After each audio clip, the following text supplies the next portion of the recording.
Radhe Radhe everyone, आप सभी का बहुत बहुत स्वागत है। दोस्तों, आज की इस वीडियो में हम जानेंगे कि किस प्रकार से आप घर पर दशा माता का पूजन कर सकते हैं, बहुत ही सरल विधि से।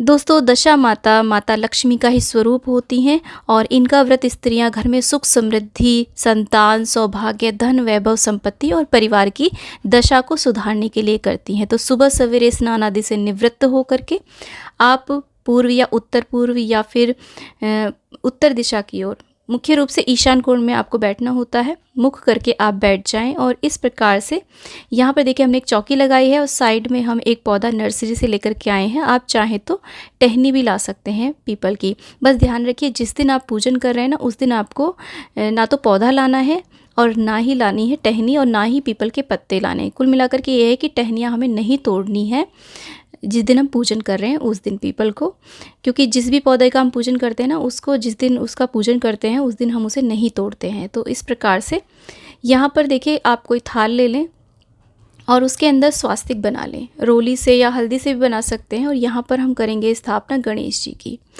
आप चाहें तो यहाँ पर गणेश जी की प्रतिमा भी रख सकते हैं, परंतु आज हम यहाँ पर सुपारी के ऊपर कलावा लपेट करके गणेश जी की स्थापना करेंगे। अगर आप गणेश जी की स्थापना नहीं भी करते हैं तो सिर्फ गणेश जी का आप ध्यान कर लें इस पूजन में। और उसके बाद में दशा माता की यदि कोई फ़ोटो प्रतिमा है तो आप पूजन में उसे अवश्य रखें। नहीं है तो इस प्रकार से पीपल का कोई पत्ता लें और उसके ऊपर हल्दी से या चंदन से दशा माता का चित्र बना दें। इस प्रकार से देखिए एक गुड़िया जैसा बना दे, लगे कि हाँ ये देवी हैं। देखिए कितनी सुंदर लग रही है हमारी माँ। और हम इनकी भी स्थापना कर देंगे। तो दोस्तों, इसके बाद में हम जल का छींटा देंगे, यहाँ पर शुद्धिकरण कर लेंगे। इस प्रकार से देखिए किसी पुष्प की मदद से या कुशा की मदद से जल का छींटा देंगे। इस तरीके से दोस्तों ये जो पूजन है ये मुख्य रूप से पीपल के वृक्ष के नीचे बैठ कर के ही किया जाता है, लेकिन अगर आप नहीं जा सकते हैं तो इस प्रकार से भी घर पे भी आप पूजन कर सकते हैं। उसके बाद में हम एक दीपक की स्थापना करेंगे। दीपक हमें 2 बातियों वाला, लंबी बाती वाला दीपक देसी घी का बनाना है। और कुछ हम अक्षत रखेंगे और उसके ऊपर हम दीपक की स्थापना कर देंगे और धूप भी चला देंगे। धूप दीप दिखा देंगे सभी को जिनकी हमने स्थापना करी है। हो सके तो यहाँ पर दीपक का भी आप सर्वप्रथम पूजन कर लें। और इसके बाद में हम पीपल के वृक्ष को जल से सींचेंगे। इस प्रकार से देखिए, क्योंकि हमारा पौधा है यहाँ पर, अगर आप बड़े वृक्ष का पूजन करने बाहर जा रहे हैं तो आप दही दूध से भी स्नान करा सकते हैं। हम यहाँ पर जल अर्पित कर देंगे पीपल के पौधे को और जल का जो लोटा है ना उसे हम अपने पूजा में स्थापित कर देंगे। उसके बाद में लोटे की सहायता से ही हम दशा माता का डोरा तैयार करेंगे। 10 तार का ये डोरा बनाना होता है और इस डोरे में लगाई जाती हैं 10 गांठें।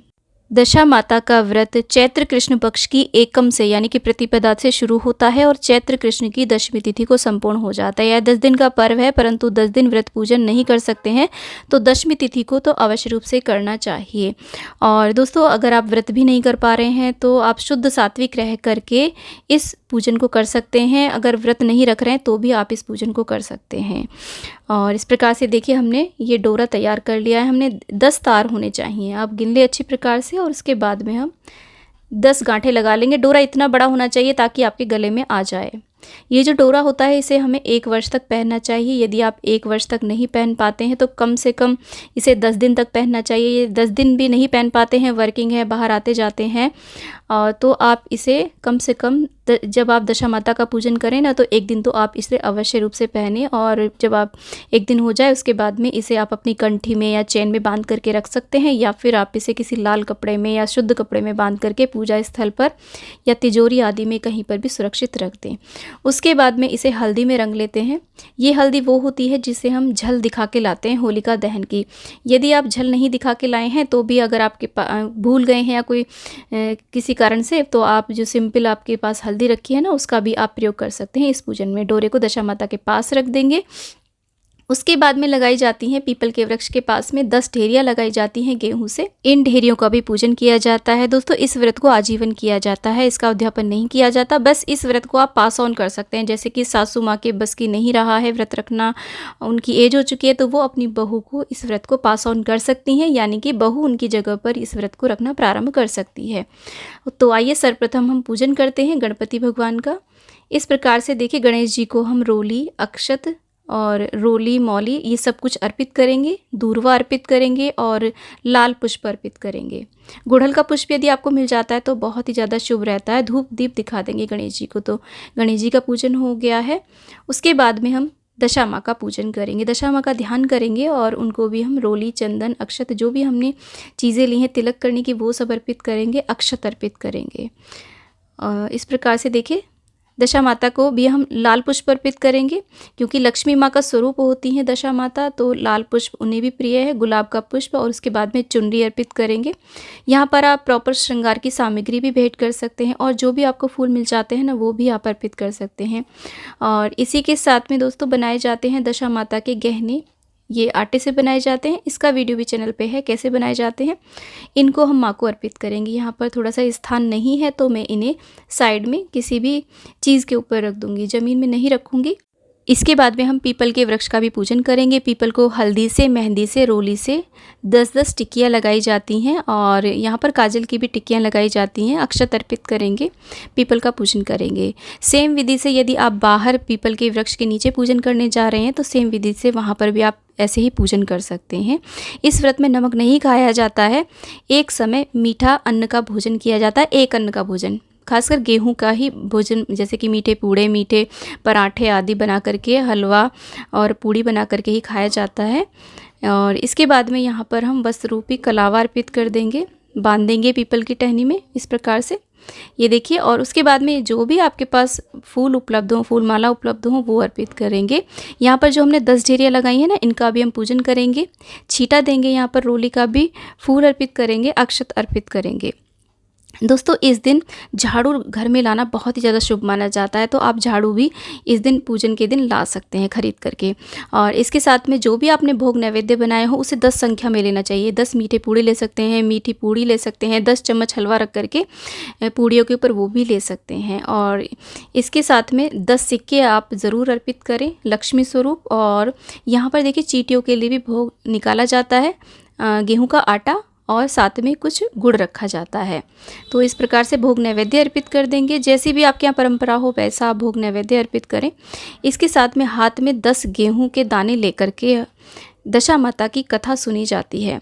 देखिए दशा माता की 10 कथाएं होती हैं जो कि 10 दिन में सुनी जाती हैं, लेकिन यदि आप सिर्फ एक दिन पूजन कर रहे हैं ना तो आपको पूरी की पूरी 10 कथाएं और एक विनायक जी की कथा अवश्य रूप से सुननी चाहिए। 10 कथाओं का वीडियो मेरे चैनल पे है, आप उसे चला करके भी अपना ये पूजन कर सकते हैं। थोड़ी लंबी वीडियो है दोस्तों, लेकिन 11 कथाएँ हैं उसमें, तो उसे अवश्य सुने। इसके बाद में आप आरती करें गणेश जी की, दशा माता की और पीपल वृक्ष की इस प्रकार से। और उसके बाद में हमें फेरियाँ लगानी होती हैं। 10 फेरियाँ हम लगाएंगे।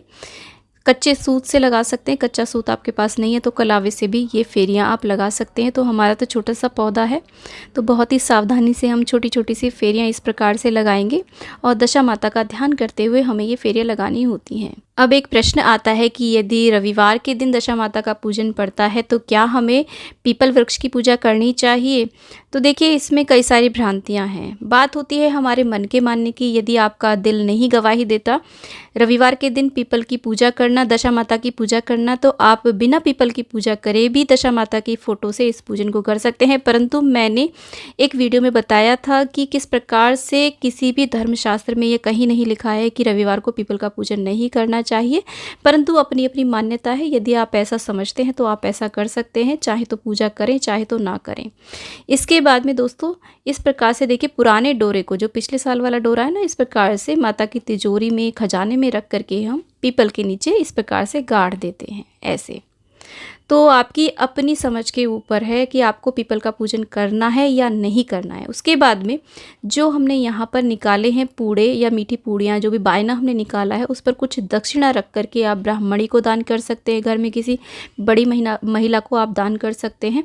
उसके बाद में जो ये हमने सिक्के निकाले हैं ना, इन्हें हमें दान नहीं करना है, इन्हें आप अपनी तिजोरी में खजाने में रख दें।